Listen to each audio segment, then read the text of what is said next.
Les journalistes à Gaza ont été l'honneur du journalisme pendant ce conflit. Ils ont, dans des conditions extrêmement dures, extrêmement précaires, au péril de leur vie, en perdant parfois leur famille, leur domicile, ils ont néanmoins continué à couvrir.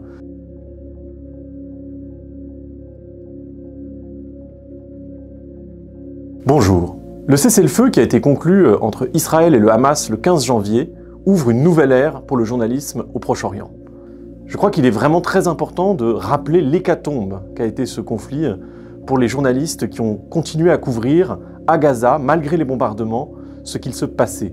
Ils sont plus de 150 à avoir péri, dont 41 dans l'exercice de leurs fonctions. Ce sont des héros de l'information qui ont permis à la communauté internationale de savoir ce qu'il se passait dans cette enclave, malgré un conflit d'une intensité très vive.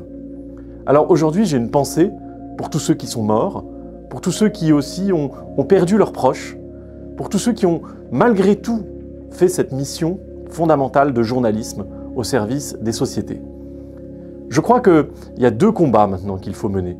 À la fois la reconstruction de Gaza, parce qu'il est vraiment important que les journalistes, les rédactions puissent continuer à travailler. Ils travaillent aujourd'hui dans des tentes, dans des zones qui sont placées sous le contrôle et la protection de l'ONU, mais il faut qu'ils aient accès à nouveau à du matériel, que leur capacité à se déployer sur le terrain soit renforcée.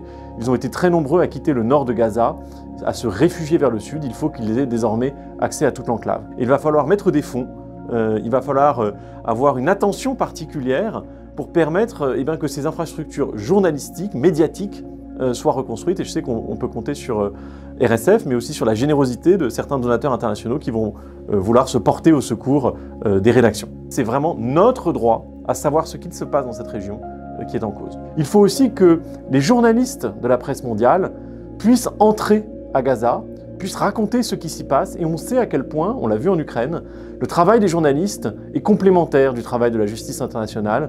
RSF a déposé 4 plaintes auprès de la CPI pour faire en sorte que la lumière soit faite sur les crimes commis par l'armée israélienne. Et enfin, je pense qu'il y a des situations humanitaires qu'il faut traiter de toute urgence. Je pense notamment à Fadi Al-Waidi. Ça fait 3 mois que ce journaliste qui a été blessé par un sniper israélien est retenu dans un hôpital à Gaza. Il ne peut pas être évacué.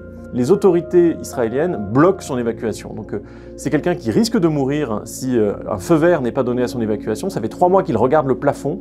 Il ne faut pas qu'un journaliste de plus meure dans ce conflit. Une dernière pensée, enfin, pour l'ensemble de la région. Ce qui s'est produit à Gaza a eu des conséquences sur le paysage médiatique en Cisjordanie et en Israël. On a vu un raidissement en Cisjordanie. L'autorité palestinienne a vraiment serré les boulons pour empêcher une couverture libre du conflit, et Al Jazeera, une fois de plus, en a fait les frais.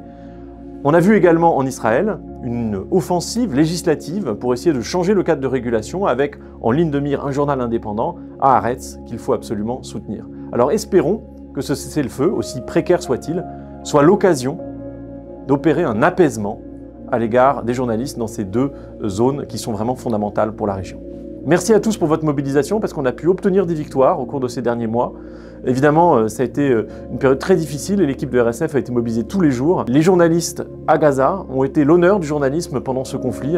Ils ont, dans des conditions extrêmement dures, extrêmement précaires, au péril de leur vie, en perdant parfois leur famille, leur domicile, ils ont néanmoins continué à couvrir.